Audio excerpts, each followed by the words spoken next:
Hi, I'm Wynn Knight, and you're watching Average Joe Sports Talk.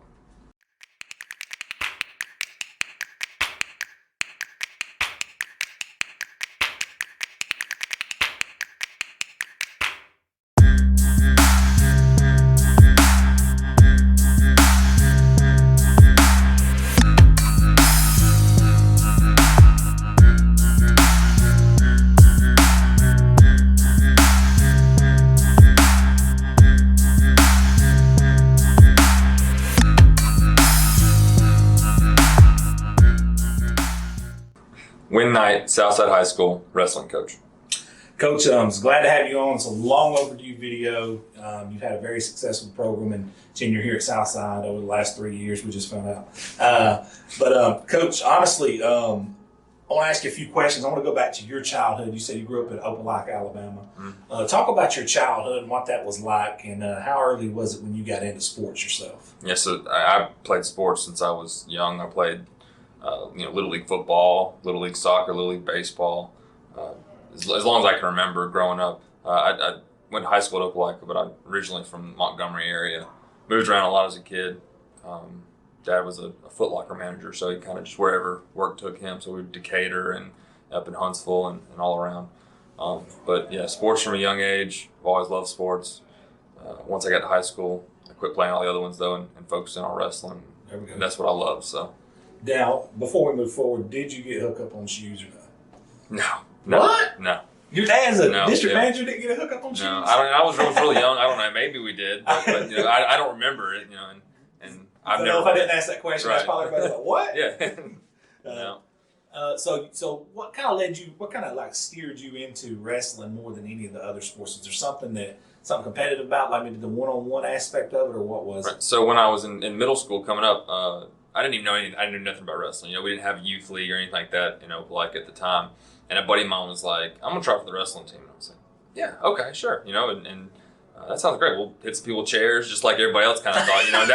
That was what everybody kind of thought of, and had no idea what it was going to be like when we got involved in it. And I think we had 40 kids on the middle school team at Opelika in 2006. I think it's when I was 40 kids coming in, and only 6 of us made it through senior year. So it was a big push there. 40 7th graders, 37 7th graders, I think it was, 3 8th graders on that team. Dang. And I just fell in love with it. Yeah, the one-on-one aspect of it, you can't hide. There's no time off, as far as the competition. It's 6 straight minutes of wrestling, of competing. I love that. But I loved what it taught you about life, and the kind of what I always say is wrestling is life. It's finding yourself in positions that are uncomfortable and finding a way out of them. It's finding a way to overcome every little obstacle that it throws at you. So, was there a point in those early years where you were like, "Man, this is tough. I want to quit, but I've got to push through this because I love it"? Yeah, every day. I think if it hadn't been for having really dedicated parents to making sure that I was loyal and stayed committed to the things that I made a commitment to, there are definitely times I would have quit. Growing up, I wasn't an athlete. I was never the most athletic kid. I was never the star athlete of any of the teams I competed on. Even when I got to high school, I was never a state qualifier, never a state place or any of that kind of stuff. I just loved the sport. I loved the competition, loved what it taught you. So it would have been real easy for me to justify not moving forward with it year after year. But I had parents that wouldn't let me do it, and I'm very thankful for that because that's rare. Now, talking about your parents, telling them that question, what does it mean? Because a lot of kids in today's society don't have that option. A lot of parents in single parent homes and some even foster kids, but having parents like that and pushing you, how much do you think that played into where you are today? Oh, it's everything. It's absolutely everything. My parents were very strict on my education, on my character, how I came up. I'm not going to say that I came up in some, suburban fantasy, home. We had our problems, but they were very, very serious about grades. If I didn't bring home A's and I didn't bring home books, I got grounded. If I got in trouble at school, I was more scared of my dad than I was ever scared of a principal or anything like that. So I didn't want that when I got home. That everything else was easy. There we go. So having parents like that, and it's surprising because being a coach now, you don't see it all the time. Right. You don't. I see the complete opposite end of it. The parents who don't always force that on them, and I was blessed to have parents that that made me stick to what I had said I was going to do. That's good. It makes a lot of sense as well. Now, I know you talked about your parents, but was there a coach in those early years that really ingrained something in you that you were like, man, this guy is really, even to this day, that you have a lot of respect for, that you learned under a coach that really kind of molded you to who you are today? Yeah, there's two guys I can think of. One, Ryan Thompson. He was my high school coach. He's now the head coach at Spain Park, and he works with I think he's a receivers coach on the football team as well. So he was my high school coach and taught all the same values. He was the guy who taught me all my wrestling. And then Andy Fulmer at Weaver. I did my student teaching under him. He's the varsity wrestling coach over there, and I coached with him as an assistant for 2 years. He taught me a lot about the coaching side of it, not the technique. That part's easy. Learning how to wrestle, how to be a wrestler. But learning how to coach kids and how to mentor them is the hard part. Was there a point in time back in the day during your playing days or wrestling days, let's say playing days, that something clicked and you was like, I think I could probably go on and teach this? Or was it something you just developed over time and you thought, man, I probably can go do this? Right. So coming out of high school, I knew I wanted to be a teacher. There was never a question about that. And that's kind of another story altogether. The coaching didn't come into it until after I graduated. I got away from wrestling for about 2 years, and my brother was back at Opelika wrestling, and he went to state his junior year and went 1-2, won one match in the backside, the consolation side of the bracket, and came off the mat and was like, I don't want to feel that again. I want to be a state champion next year. So I went out, and I guess this is the cool part of my story. I went out that following summer. I came back from Jacksonville in April, after school let out. I raised $3,000, bought a mat, started a club in the back of an old warehouse that another dad had down there, and we ran 3-a-days all summer long. 3-a-days? In the morning, we'd get up and go to the high school practice, and my brother would do his lifting with them. We would go to the gym in the afternoon, me and him, and lift again. And then at night, we were wrestling for 3 hours, 5 days a week. And so I fell in love with the coaching aspect of it, and it didn't turn out like we wanted it to. We ended up finishing 5th, lost in the semis to a kid from Southside actually, and then had a crazy consolation semis match. But man, I just fell in love with this side of it. I get to be part of it, and I get to see the same level of competition, and I get to be a part of all of it. You know what I'm saying? So it's great, and it's nice to teach those things that my parents taught me, my coaches taught me along the way to some of these kids that don't necessarily have that same influence all the time. So right now, you mentioned Southside where you are now, and they are a traditional powerhouse. And I remember even in the 80s and 90s coming up, I had cousins that were state champions from Walter Welborn, and some of their only losses in their career were from Southside-Gadsden. So it seems like Southside has always been there. What led you to this particular place and get a historic program like Southside? I'd like to know that story. Yeah, so like I said, I came up, most of the time when you see young coaches now, and I'm relatively young for being a head coach in wrestling at least, most of the young head coaches were stud wrestlers. They were state champs and guys who went off to college and came back and got those kind of jobs. I got so lucky. I was so blessed. I came up, 2 years at Weaver. One of them I was actually on staff. The other one I was volunteering. I got a call from the guys out at Piedmont that their head coach wanted me to come in and interview as a paid assistant out at Piedmont, and I took that opportunity. He ended up leaving, and I ended up just kind of stepping right into the head coaching role out there, and really saw myself there for a long time. I kind of always said that there'd only be 2 places that could pull me away from here, and Southside was one of them. Just the deep tradition, all that kind of stuff. And when Coach Routon left 3 years ago, they called me, and I guess he put me on a short list is kind of the way I was told it kind of happened. And I'm really appreciative, and really I feel lucky that I'm here, that I got into such a high profile job as early as I did. Stepping into a job like this and knowing there's a certain standard here that these guys, to me, it's year in, year out the most, I guess you'd say most consistent sporting team that Southside puts out there every year in, year out. Do you feel pressure from that, or did you feel pressure in the early years that, man, I have to cross every T and dot every I to keep this thing rolling and actually take it to the next level? Right. Coming in, I did. I didn't know. I knew the cupboard wasn't bare coming in. I knew they had graduated a pretty good senior class coming in, but at first coming, that first year I was like, this is what they expect. They expect us to be in the top every year, and we were top 5 the past 2 years. Last year, wrestling without a 2-time state champion in the lineup, we finished top 5. Jacob Dees was out with his elbow injury, and then I quickly realized our administration does a great job of not putting that pressure on me. You know what I'm saying? I don't feel there is definitely a standard. There's definitely an expectation that we're to be successful, and but the administration doesn't have to be said. It's something that I know, and I think we meet every day. We're working every day to make sure that we are making Southside proud and doing that in more than just winning. The standard also goes to our attitudes on and off the mat, making sure that we are carrying ourselves in a way that make Panthers look good. So absolutely, in the community as well, huh? Yes. Now let's jump forward to this season. And I hate even using this word, but I mean it's the elephant in the room. COVID has affected everything, and in your sport, to me, above all other sports, if there's ever been a close contact sport, this is it. Yeah. How much has that affected not only your season, but your off season leading into this season? Right. And I know you got a lot of some football guys out here as well that Cornell being one of them that's really come right off the football field into here. But how much has it really affected you, and how much have you had to alter what you normally do to prepare for a season? Honestly, we've been super blessed at Southside. The county has allowed us to continue at a pretty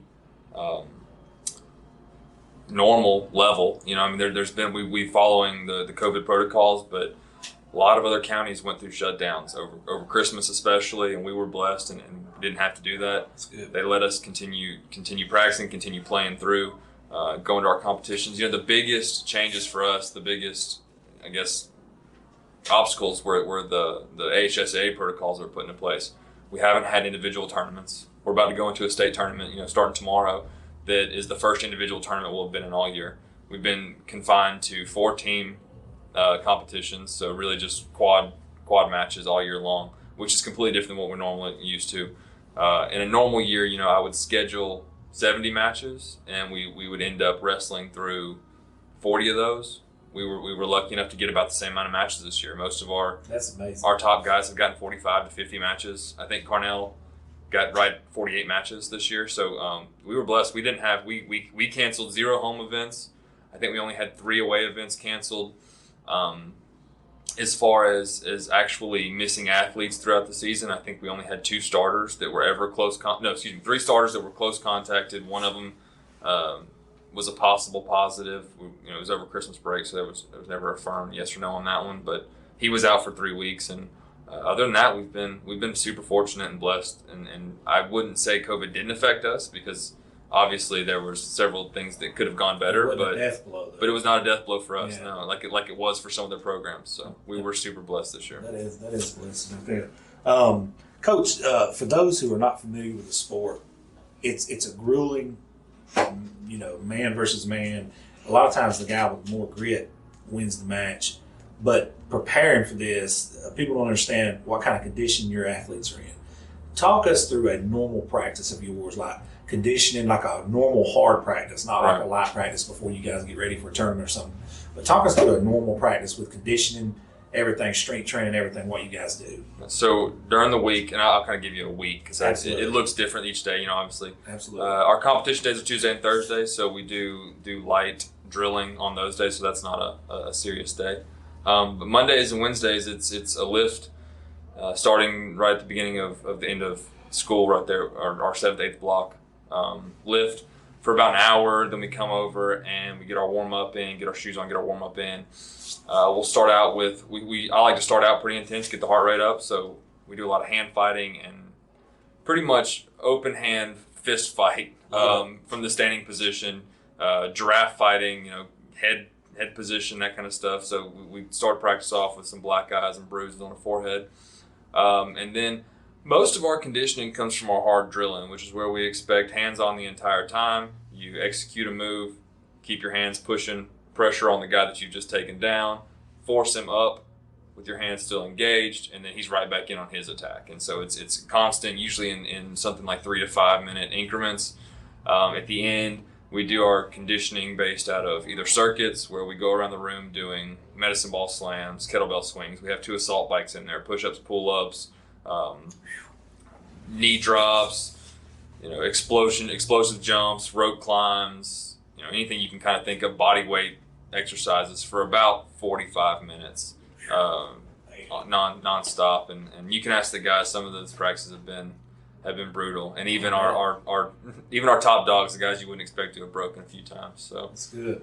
Well, I mean, that's what makes men out of them, though. Absolutely. Over the years, you talked about some of your guys. Who is some of the players that you've coached that have just really, you just been like, that guy's been amazing to coach. He's an unbelievable athlete. Guy's really just a beast. I mean, who are some of those guys you'd like to mention? We've got 4 guys that y'all are going to talk to here, and this group of seniors is special. I think every coach says that about their seniors. This group right here is something else. You got Carnell Davis, who is kind of a silent leader. Everyone knows him that's going to see this, knows him from the football field, but he puts in just as much, if not more, work in this sport, and he's really something special to coach. He's always asking questions. He's a state champion. He comes back to asking questions. He wants to fix the positions he's not good at. He knows he's humble. He's a special person. He's not just a special athlete, he's a special person. He's a great coach. I'm going to miss him a lot next year. You've got Jacob Dees on this team. He's a 2-time state champion already. Missed his junior year due to elbow surgery. He had Tommy John surgery, which isn't something you hear out of wrestlers very often, but not a baseball player. He's going for his 3rd this year. An amazing work ethic. He drives 4 days a week to Birmingham to club during the summer, all summer long. He spends 2 or 3 weeks just out of state at camps and stuff all summer long. His parents invest a ton into what's going to be his future. Not only is he a great leader and captain of the team and a great guy to have in the room, he's, I don't want to say this to get his head too big. He's almost like an assistant coach sometimes. He comes in, me and him can bounce ideas off each other and kind of bounce positions off, and it's great to have in a room where there's just not a ton of wrestling IQ, to be honest with you. You know what I'm saying? But having him there to roll around with and to figure out some things. If I don't know something, I gotta learn it too. So you got Dathan Finley, who is probably a rocket scientist in the future. You get to talk to him. He's a genius. He's taken all AP class course load plus a wrestling. He was a state finalist last year. Been wrestling for a long time. Wrestling family, and having him on the team is a comedic relief a lot of times, because he's just too smart sometimes, overthinks. But having a guy that understands positioning sometimes as well as him, and having a guy that wrestles a completely different style than everybody else. He's an extremely funky wrestler, which isn't something I'm super comfortable with. So having that, you gotta reel him in sometimes. Exactly, yeah. So it's having another body style, and then CJ Butler, he's a 4'0", jacked out of his mind, and just a hard competitor. He doesn't always technically understand what's going on, but as far as wrestling through positions, he doesn't stop wrestling. He asks questions, he listens really well. It's a special group of seniors, these 4 guys that you're going to hear from. And Coach, Reggie and I just heard you address the team, and you guys have got some major event ahead of you tomorrow, and you guys are going to Huntsville actually today. This video will probably be dropping tomorrow morning, but talk about what you guys have in store for you. We heard you use the words business trip. We're going to have fun, but this is a business trip. We got some work ahead of us. Talk about your overall opportunity you guys have up there in Huntsville tomorrow and what that's going to look like. On paper, it's a 1-team race. Gardendale looks like they are going to walk through this thing. Multiple finalists, everybody else wrestling back on the backside. It doesn't look like it's close, but if that's why we wrestle it, And especially this year, there's a whole lot of things that can happen between now and tomorrow morning. I tell the kids, first thing you got to do is get there. You got to qualify somehow. We were, like I said, super blessed. Got 12 guys in the tournament. Had the other 2 that were in the lineup were fringe guys. Top 32 qualified this year. We had, I think the other ones were 34 and 36. So we were right there to get all 14 guys in. We've got all 4 seniors are returning qualifiers. 3 of them have wrestled in finals. 2 of them have won state championships in the past. We're right there. We can compete. A lot of people will say we won't, and it's an uphill climb. It's 100% uphill climb. But I like the underdog seed a lot better than being the favorite, because there's no target on us. if you read every preview that anyone that covers Alabama wrestling's released, we're nowhere in the conversation. In fact, most of our guys that have been competitive aren't in the conversation. Cornell's the 1 seed going into the tournament. Most people are looking at that 2 seed from Wetumpka to beat him. That's what the thought process is. Jacob Dees, 2-time return state champion. He's a 10 seed going in, and no one's looking at him to even make a final right now. Yeah, wow. Based on criteria, it's kind of intricate the way that it all works out. Dathan Finley, like I said, he's a returning state finalist. He's a 5 seed going in, and no one's looking for him to make any noise. And CJ's had a great season, kind of under the radar. Not to mention Jacob Davis, who's on the football team. Jake Jansen, Kelvin, our 3 juniors are all peaking right now.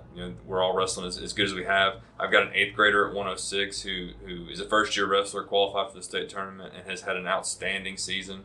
My 2 freshmen at 13 and 20 are both dedicated, aggressive wrestlers that have put the time in. I really think we're going to make some noise. I think we're going to win the matches we need to win, and I think we're going to surprise people. I love it. Yep. I love the underdog role. He's got me ready to go. I'm a little too fat for when I'm on over there. Coach, this is your 3rd year here at Southside. Are you about where you thought you would be at this point of your career or your tenure here at Southside, or are you ahead of schedule, behind schedule? Where do you think you are as a program right now? I hadn't thought of it. I go year to year. I don't necessarily have a 5 or 10 year plan. It's I want to put the best team out there every year that I can. I want to do that at every level. So I'm trying really hard. It's hard for me as the wrestling guy in Southside, I guess you'd say. No one else really wrestled is here helping me coach. It's just me. So running a youth program, a middle school program, and a varsity program. And I'm kind of the only guy doing it. I've got a great assistant coach. He's Wes Reed. He's been helping me a ton, and he's running our middle school right now, and he's learning a ton. He's doing fantastic. Ethan Stevenson, who played football here and wrestled here, Big Red. He's been doing our youth, but there's not a lot of support. There's not a lot of. I don't say not a lot of community support because there is. There's not a lot of knowledge. There's not a lot of dads willing to spend 2 hours a night learning a sport they didn't play. It's really easy to find youth baseball coaches, youth football coaches. It's not easy to find youth wrestling coaches, but he's been doing a really great job. We've built the program up, and it's fallen twice now, kind of to numbers that we don't like. But I think the overall where the program is right now, I think the 7 through 12 we have more than on roster than they have in the past 10 years. We had almost 40 kids, 7 through 12, starting this season. Of course, those numbers dwindle. With it being wrestling, it's not for everybody, and we probably have one of the higher quitting rates of any sport, I would have to say. We also don't have tryouts, so that hurts that number as well. But I would say we're in a really good place. I like what we have in the future. I like our young kids right now. We have a lot of stud middle school kids that are going to come up and be really aggressive, and they're hungry, and they want to learn, and they want to represent Southside. Especially Southside wrestling. Like you said, it's a storied tradition program. I don't want that to fall away, and I want them to understand how important that is. Correct. That when they step out there, they're not representing themselves. They're not representing their parents. They're not representing me. It's Southside High School. It's Southside the community. There's a lot of people. We had an alumni night last year. Had 30 alumni show up that wanted to be a part and see what we've been doing. When there wasn't a lot of opportunity to do that. They want to be a part of something historic, and Southside wrestling is historic, and it can be great. We're a small 6A school competing in a tough 5 and 6A division that is stacked full of the Gardendales, Mountain Brooks, Oxfords, Arabs, all your other tradition wrestling programs sitting right there too. But we can be just as good as them. We can be just as competitive. I always tell the kids, I said, you may not have the best coach in the state, but you've got one of the ones that's most committed to making sure you're as good as you can be. Absolutely. And speaking of your coaching, Coach, we'll end it on this one right here. What do you hope these kids take away from your coaching and your teaching for they can carry on into their day-to-day lives on when they go to school and get a job and get families ultimately? I want them to be good men. I want them to be good husbands and good fathers, 100%. I want them to I want them to understand that when they have a passion for something, you go all in or you don't do it. If you're not willing to put 100% of yourself into something, there's no point in doing it. And sometimes that means that things you like, you sacrifice, but things you love, you don't. It's not a sacrifice if you love it. You know, you're going all in 100% of the time. I tell them, you know, I'm 100% a dad, 100% a husband, 100% a teacher, and 100% a wrestling coach. And those are the 4 things I put everything I have into. You know, and then I want them to love wrestling. I want them to come back and enjoy watching and being a part of this, even if they can't come back and help coach. I want them to come back and roll around a couple of times. I want them to, you know, remember this time as some of their favorite memories, because they're my favorite memories from high school as well. So no doubt. Coach, it's been an honor sitting with you. It's long overdue. Average Joe's getting out here to see you guys, and we're definitely going to keep tabs on you. Good luck for you tomorrow. Appreciate y'all.